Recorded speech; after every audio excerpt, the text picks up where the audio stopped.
Hello, my dear friends. Welcome back. I've been asked specifically by my viewers to launch a new series called Finance for Non-Finance Professionals, and we are going to be talking about in our episode 1 about understanding the corporate and financial strategy. So let's start. Think with me out loud here. We have an individual, a gentleman who wants to open up a business. He is going to think about four things specifically.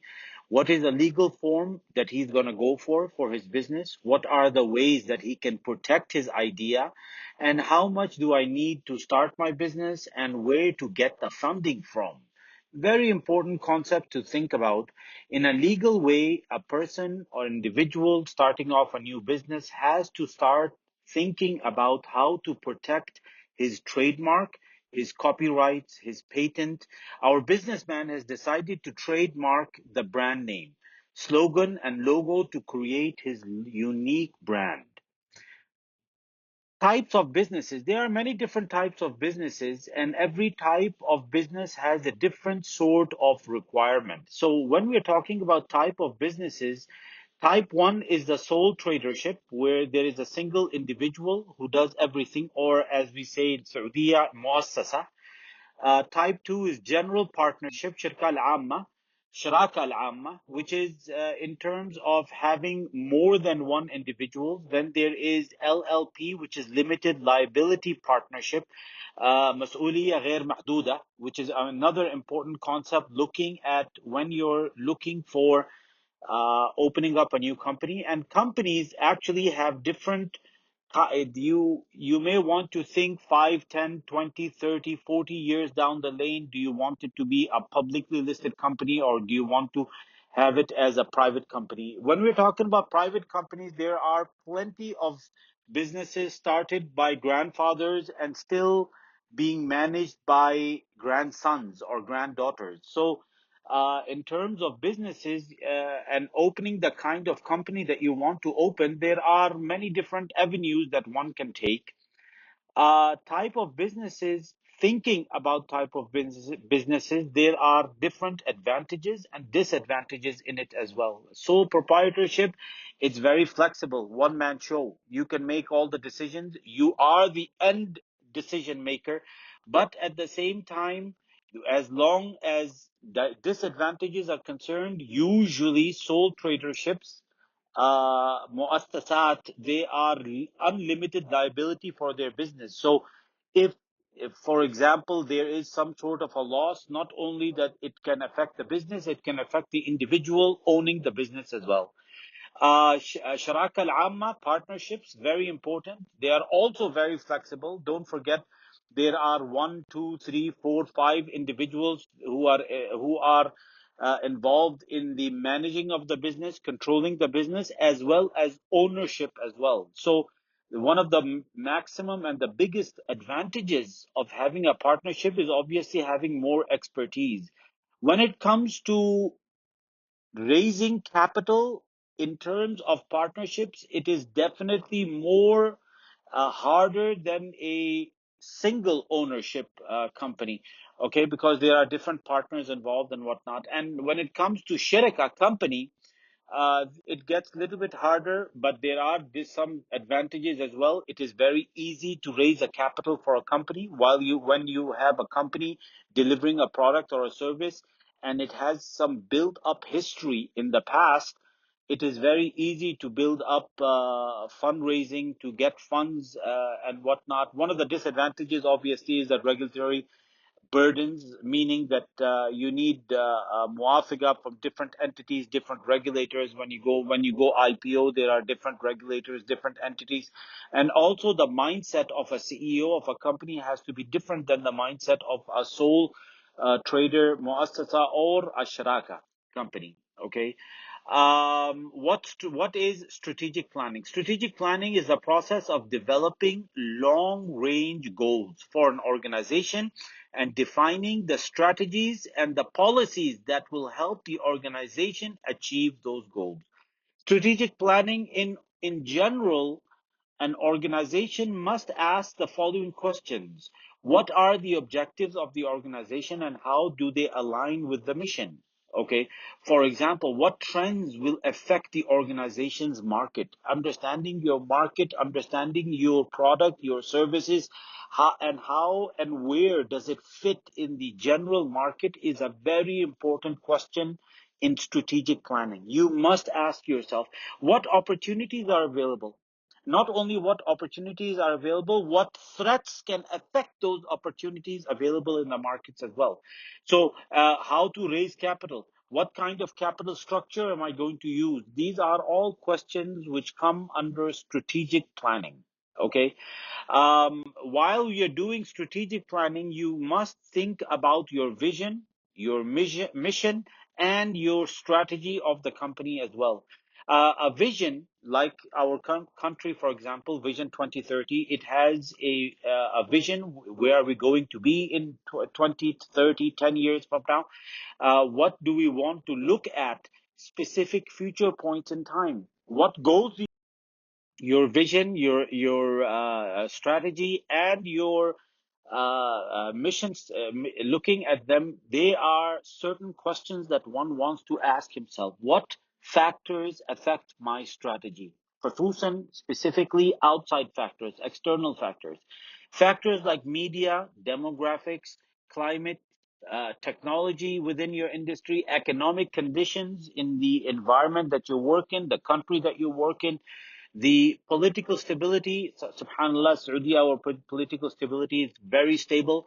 Market competition, who are my competitors within my market? Who are my league? What are my legal and regulatory environment? How do I get approvals? How do I sell my product easily? How do I open stores? How do I, these are external factors thinking about your strategy. Some of the internal factors, which are very important as well, your assets. How much money do you have? How are you going to use the funds that you have raised, the capital that you have? How are you going to use it in the market to the best advantage for your company? Your financial status. Do you have credit lines, for example? Do you have some history selling your product or your services? Your organizational structure. How talented is your business development staff? How talented is your management? How What are their capabilities in terms of your management as well? How is your organizational structure done in the market? Who reports to who? How do you respond to inquiries? Do you have a set process in terms of human resources? What is their way of acquiring talent in the market? This part of human resources is something very important. Think about it for a second. CIPD level 5 and level 7s can be done by anybody sitting at home, but it is the experience of your human resource departments, individual, and your talent acquisition team. If they understand your strategy, your vision, your mission and your goals in achieving your strategies, if they are well versed in understanding, they will hire the right talent in terms of going forward and making your company a success. Okay. Successful strategic planning has to be accurate, and it has to be forward looking. You have to base your strategic plan on darasa jadwa, on analytics, on understanding your market very well, in understanding how your vision fits into the structure of the market that you want to enter in. You have to be understanding the competitive, comprehensive, and strategic comprehension of your understanding of your competitors. Okay. You have to be flexible and adapt as market changes, competitors change, your focal point of your goals and how to achieve them change. You have to be adaptable to those. You have to use smart goals. Smart goals mean what? Means that your goals have to be specific, they have to be measurable, they have to be achievable, they have to be reliable, and you have to have a time span in achieving those goals. You must understand how to understand and place smart goals which are doable. fully support your leadership and your employees. That is a key function of a strategic plan. Sometimes the best of CEOs cannot be the best of accountants, and the best of accountants cannot be the best of business development. You need to sometimes give space for your employees to grow and use thoughts out of the box to make you a general success. Subject to monitoring and review, you have to be able to understand and have a strategic plan which you can monitor and review over time, adapt, do changes to it, and keep everybody involved in the changes that are coming along, kept moving by underlining sense of urgency. You have to have short term, medium term, and long term goals. And you have to have roads and avenues how to reach those goals on different time spans. You must understand how you can use your culture, your value, your organizational strength within your organization's culture and the environment and the market it works in to use it to your best of opportunity. You have to be always fully transparent. Ensure that your employees and the people, your colleagues that are working with you, are aligned with your general vision, and it is fully communicated to them in terms of reasons of governance, obviously. You have to have a culture which is built on a foundation of discipline. You must have a structure, awamid, ashirika, the culture, the environment that you're working in your company. It must be built on a sense of discipline and consistency, which is another important aspect that you might want to think about while thinking about your strategic planning. Competitive strategies. Building a successful competitive strategy requires obtaining the competitive advantage while maintaining customer loyalty, providing values for your customers. The overall competitive advantage of a firm is determined by the value of the firm offers to its customer minus the cost of creating that value. Think about cost of one additional customer. Think about customer lifetime value. Think about customer retention. Think about cost leadership strategies, how to build market share. Watch the market price of your competitors. Differentiation of your strategies. You must have a winning strategy which builds market share, and at the same time you can, well, I mean, if your services and your management style and your product is a winning product, you may even take advantage of increasing prices. Focus on special or niche strategies. Focus on small groups. Focus on individuals that you are serving within your community, within your environment, within your competition. Special needs and preferences could also be an important part. Tactical planning. Operational and technical planning is a process of determining specific objectives, and means by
Them.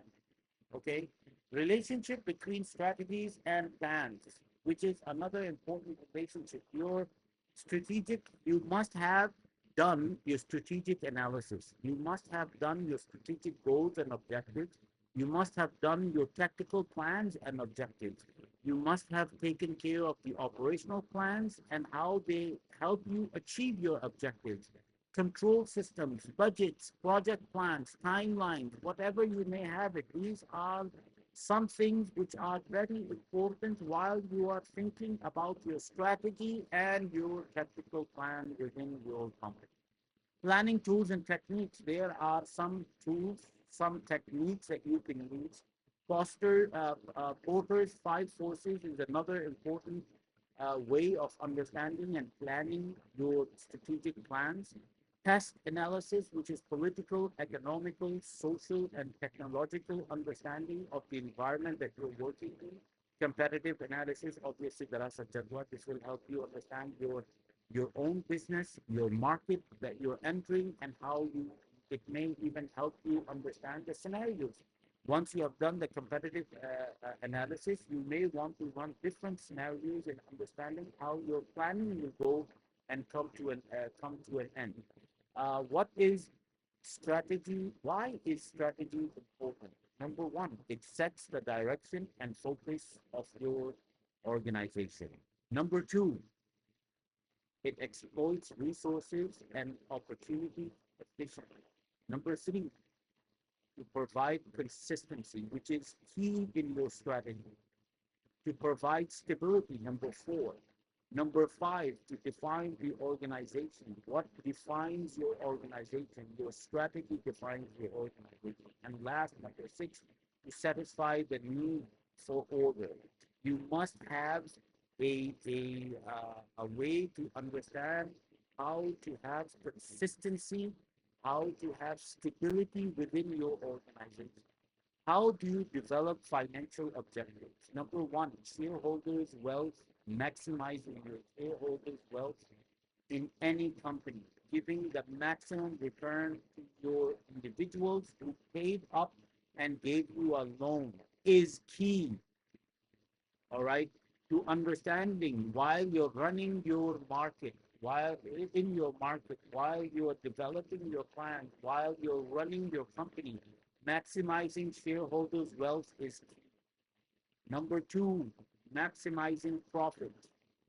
There is a thin airline difference in understanding what cuts or breaks or makes a company.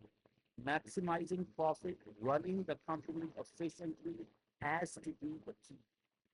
In understanding your operational cost, how many individuals I need to hire, what makes it a profitable and a winning idea is key in understanding that. Earnings per share, once inshallah your company is big enough and you have more individuals investing into your company, their growth, earning per share, and you have sold your investors shares, a CEO, a managing director, a chairman of a company, their premier fiduciary duty is to maximize EPS growth. Your developing financial objectives has to be maximizing and satisfying in terms of distinction between achieving returns and simply achieving enough to satisfy shareholders. You must understand what is a high return, good enough for my shareholders, and where it breaks the idea of, okay, I'm not making enough return or I'm making too much return for my EPS. Slow down. Sometimes it is very important to slow down and hit objectives on the head. Developing financial objectives, you have to realize and understand maximum sales growth is key, cost control and efficiency, oh my God, is one of the winning characteristics of your financial goals and your objectives. Okay, profit maximization is another important aspect. Growth in customer base is obviously key. Net earnings and net earnings growth, net profit growth is another important aspect. Consumer satisfaction, your tax cost of understanding what cost me to get one extra customer. What is that customer's lifetime value? What is the retention of that customer? How long does one customer stay with me making profit for me and my company? All of these objectives, they hit a wall because this wall represents your main objective. And your main objective is what we are going to end our today's first episode for finance, for non-financial professionals, is maximizing shareholders' wealth. That has to be key for any director of any department, any employee working for a company, though be it private or public, governmental or private, whatever you may have it, listed or non-listed, shareholders' wealth maximization is key in reaching your financial objectives. With that, my dear friends, thank you for viewing and understanding and being a part of today's um, uh, episode of Finance for Non-Financial Professionals. This has been your dear friend Hamid Operation. My contact details are there. Don't forget to subscribe and help build Saudi financial health. Thank you. Take care and have yourself a wonderful day. Assalamu alaikum.